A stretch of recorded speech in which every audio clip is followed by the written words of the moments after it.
Assalamualaikum warahmatullahi wabarakatuh. Alhamdulillah wassalatu wassalamu ala Rasulillah. Innal hamdalillah nahmaduhu wa nasta'inuhu wa nastahdihi wa nastaghfiruh wa natubu ilayhi wa natawakkalu alayhi wa na'udzu billahi min shururi anfusina wa sayyiati a'malina. May yahdihillahu fala mudilla lahu wa may yudlil fala hadiya lahu. Allahumma salli wa sallim wa barik ala Muhammad wa ala ali Muhammad kama sallaita wa sallamta wa barakta ala Ibrahim wa ala ali Ibrahim fil alamin innaka Hamidum Majid. Amma ba'd. Muslim-muslimat, para pendengar rancangan Bayung Al-Quran yang dimuliakan Allah sekalian. Bagi kalian memiliki tafsir Ibn Katsir, tolong buka pada jilid yang ke-7 ayat ke-19, muka surat 278 dan seterusnya. Iaitu firman Allah Subhanahu wa taala, A'udzu billahi minasyaitonir rajim. Waqsid fi masyika waghdud min sautik inna ankaral aswati la sautul hamir. Dan bersederhanalah kamu dalam berjalan, lunakkanlah suaramu, sungguhnya seburuk-buruk suara adalah suara keldai. Dalam ayat ke-19 ini kita dapat lihat disebut oleh Ibn Jarir Tabari yang tafsirnya, la sautul hamir fa udhifa saut وهو واحد إلى حمير وهي جماعة فإن ذلك لوجهين إن شئت قلت الصوت بمعنى الجمع كما قيل لذهب بسمعهم وإن شئت قلت معنى الحمير معنى الواحد يعني الواحد في مثل هذا الموضع يؤدي عما يؤدي عنه الجمع. Kita lihat dalam bahasa Al-Quran di sini untuk satu latifah, satu karya menarik untuk kita perhatikan. Inna ankaral aswati la sautul hamir. Sungguhnya seburuk-buruk suara adalah suara himar. Hamir ni kalau kita pelajari merupakan jamak sebenarnya, jamak kepada himar. Himar ni ada banyak jamak. Bahasa Arab ni ada jamak qillah, ada jamak kathrah. Nanti kita menuju ke hujung, kita akan lihat perkataan kalimat. Kalimatun, jamaknya kalimat. Itu jamak qillah, jamak kathrahnya adalah kalim. Kita akan belajar perkara ini insya-Allah. Jadi perkataan Al-Quran di sini untuk kita faham, ini dipanggil jins. Berkaitan dengan ismul jins ini, lamul jins, yastawi mufraduhu wa jam'uhu. Dalam perkataan al dalam bahasa Arab ni, bila kita mendalam alif lam jinsiyah ni, dia merujuk kepada mufrad ataupun jamak sama sahaja. Jadi kalaulah lamul jins ini masuk kepada jamak, ubtilat minhu makna al-jama'iyah, maka makna jamak itu tidak akan berfungsi kerana ia tetap akan merujuk kepada makna satu sebenarnya. Yastawi mufraduhu wa jam'uhu. Jadi kita dapat lihat daripada awal lagi ni dipanggil sebagai saja' ataupun bahagian fawasil, mahasin fawasil Quran ini. Ni kalau kita belajar arud yang pernah saya ceritakan kepada tuan-tuan, bagaimana ilmu arud ni dibuat oleh Khalil bin Ahmad Al-Farahidi ni, maka sebutan yang berakhir dengan bunyi yang sama kita dapat perhatikan daripada awal lagi. Hamid Allah gunakan, azim, masir, ilayal masir kan, khabir, kemudian umur, fakhur. Jadi hamir di sini. Jadi fawasil Quran ini banyak bergantung kepada harakat, sudut mudutnya, matnya,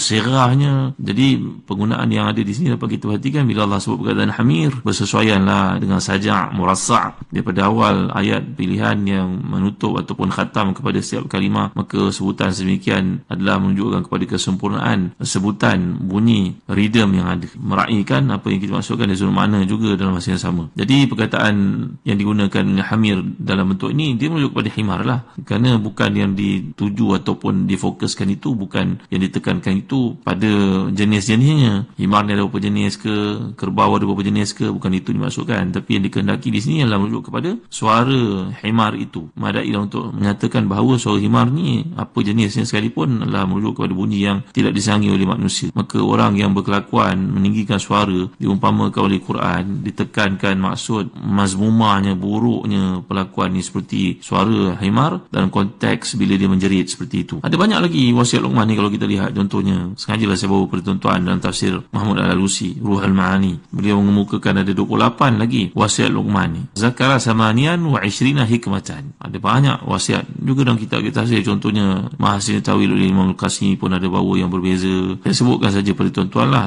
Pandangan kita sedang membicarakan tentang pesan-pesan Luqman, dan selepas ni akan masuk pada apa yang Allah SWT maksudkan, tujukan seolah-olah satu bentuk sergahan kepada si kafir untuk kembali melihat alam yang Allah ciptakan begitu kompleks, tapi tidak membuahkan satu pentaakulan di minda mereka, hati mereka untuk kembali kepada Allah SWT. Sebelum tu saya ceritakan wasiat-wasiat yang dibawa dalam kitab tafsir ni, contohnya oleh Imam Mahmud Al-Alusi dan tafsirnya, bahawa kata Luqman kepada puteranya, Ai bunai, inna dunya bahrun amik, wa qad gharaqa fiha unasun kasir faja'al safinataka fiha taqwallah wa hishwaha al-iman wa syira'aha tawakkul 'ala Allah la'allaka an tanju wa la araka najia. Ni kata Luqman kepada puteranya lagi, wahai puteraku, sungguhnya dunia ni merupakan satu lautan yang sangat dalam, ramai orang tenggelam padanya, maka jadikan wahai anakku kapalmu adalah takwa pada Allah dan layarnya merupakan tawakal kepada Allah SWT, dan kekuatan yang daripadanya adalah iman pada Allah SWT. Kamu kena ingat ramai orang tenggelam. Ayah sangat takut wahai anakku, bila kau tidak berkeadaan semikian kau akan tenggelam bersama dengan mereka. Begitu juga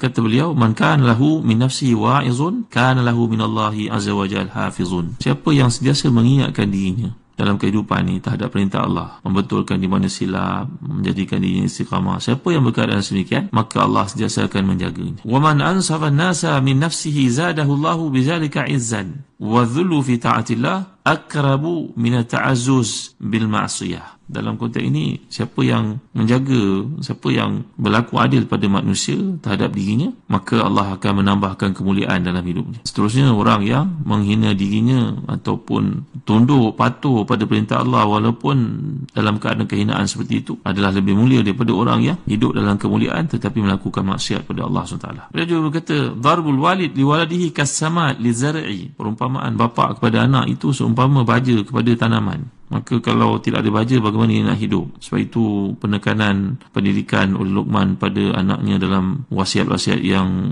telah pun kita sempurnakan bacaannya sekarang ni dan surah ni menunjukkan kepada kebenaran kata-kata beliau. Begitu juga kata beliau, ayah anak, berharaplah kamu kepada Allah SWT. Janganlah kau berani sekali pun melakukan maksiat kepadanya. Takutilah kamu kepada Allah SWT dan jangan rasa putus asa kepadanya. Walaupun kamu takut kepada Allah, tapi dalam masa sama jangan kamu rasa putus asa terhadapnya. Dan kata beliau lagi, man kazaba zahaba ma'u wajhi wa man sa'a khuluquhu kathura ghammuhu. Jadi dikatakan wa naqlu sukhuri min mawadhi'iha aysar min ifhami man la yafham. Kata Luqman lagi, siapa yang banyak berbohong maka hilang nur pada wajahnya, hilang cahaya pada air mukanya. Siapa yang buruk akhlaknya maka banyaklah kesulitan ataupun keresahan dalam hatinya. Dan mengangkat batu-batu yang besar itu yang berat daripada tempatnya lebih mudah daripada memahamkan seseorang yang tidak mahu faham. Banyaklah tuan, kata-kata ni menarik untuk kita lihat. Contohnya dalam tafsir Mahmud Al-Alusi, Ruhul Ma'ani, tuan-tuan boleh baca. Mudah-mudahan kita dapat kefahaman daripada kata-kata Luqman yang penuh hikmah ni. Banyaklah kalau kita lihat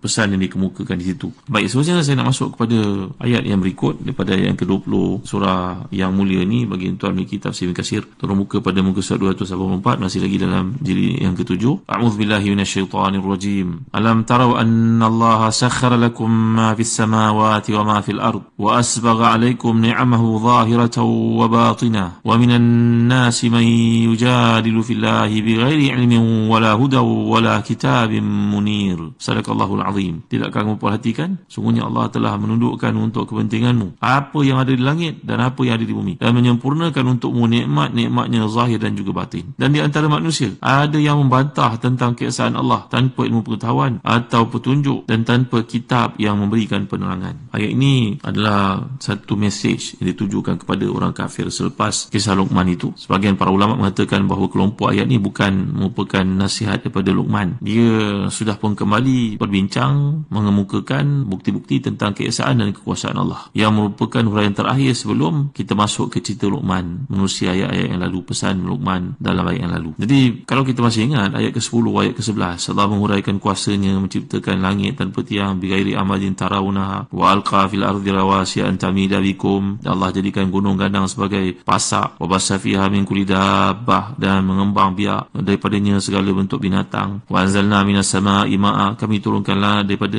langit ini air untuk menumbuhkan berbagai jenis tanaman itu. Ini ciptaan Allah. Jadi ayat ke-10 dan 11, kalau kita masih ingat lagi sebelum masuk ke episod tentang Luqman, kemudian Allah menyatakan hadza khalqullah fa'aruni madza khalaqal ladzina min duni. Ini ciptaan Allah. Berhala yang kamu sembah itu bukan saja tidak mampu mencipta sesuatu, malahan dia pun tak boleh nak mempertahankan dirinya. Seandainya datang seekor anjing kencing pada mukanya pun dia tidak boleh buat apa. Seandainya kamu letak buah di hadapannya, dia pun tidak makan. Kalau dulu mereka letak tak buah-buahan betul-betul. Datang budak nakal dia ambilnya buah itu. Sekarang mereka tahu letak buah seperti itu akan ambil orang, bahala tu tak boleh usik, tak boleh buat apa, letak pula buah plastik. La ilaha illallah Muhammadur Rasulullah. Walaupun ayat-ayat ini seperti kata sebagian ulama ni tadi merupakan peringatan daripada Allah, tapi dia masih lagi mempunyai kesaksian dengan nasihat Luqman sebenarnya. Jadi Luqman menasihati anaknya untuk beribadah, tunduk, patuh kepada Allah, kerana semua akan kembali kepadanya. Dia maha mengetahui sesuatu sampai zarah yang kecil, batu yang terdapat di langit ataupun di bumi itu semua Allah mengetahui tentangnya. Jadi seorang itu tidak boleh berlaku sombong. Ni pesan-pesan yang dibawakan. Dan tidak boleh menyebut kelebihan dirinya dengan sifat takabur, kerana dia boleh dipelecehkan atau dihina oleh Allah di mana sahaja. Jadi dari sini kita dapat lihat ayat yang sedang kita bincangkan ini, ayat yang ke-20 ni, dia merupakan satu lanjutan, tatmim, penyempurnaan, menyatakan bahawa alam tarau anna Allah sakhara lakum ma fis samawati wa ma fil ard. Tidakkah engkau wahai Muhammad dan pengikut Muhammad yang baca Al-Quran ni, siapa sahaja melihat, kita telah belajar bahawa ru'yah di sini,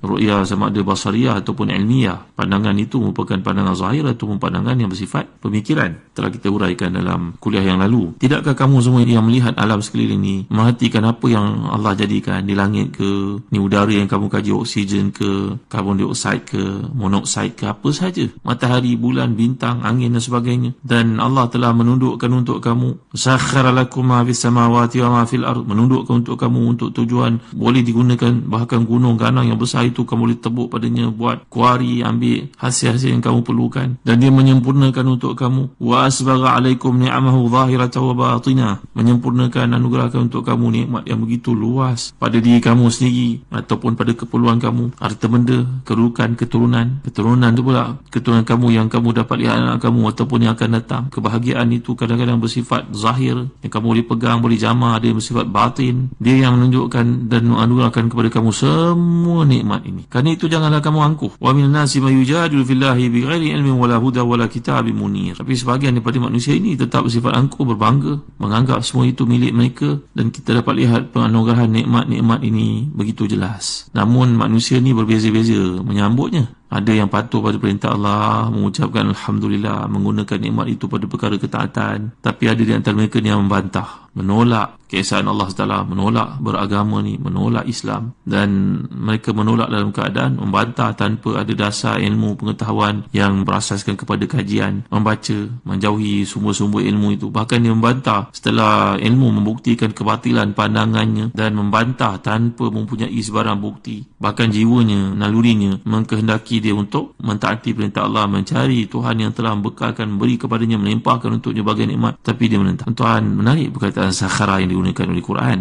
Berapa kali disebut perkataan ni, dia adalah satu bentuk, satu penjelasan terhadap nikmat yang berbagai yang Allah berikan. Dan datang perkataan sakhara juga perkataan sukhriyah. Apakah kaitan antara dua perkara ini, tuan-tuan? InsyaAllah dalam kuliah akan datang saya akan huraikan. Mudah-mudahan kita dapat lihat bagaimana kesaksian Quran dalam ketepatan pemilihan perkataannya yang bukan berlaku secara kebetulan. Mudah-mudahan itu akan menyuburkan iman, menambahkan kedudukan kita di sisi Allah SWT. Wallahu a'lam, wa sallallahu ala sayyidina Muhammad wa ala alihi wa sahbihi wa baraka wa sallam. Walhamdulillahi rabbil alamin, wa barakallahu fikum. Wassalamu alaikum warahmatullahi wabarakatuh.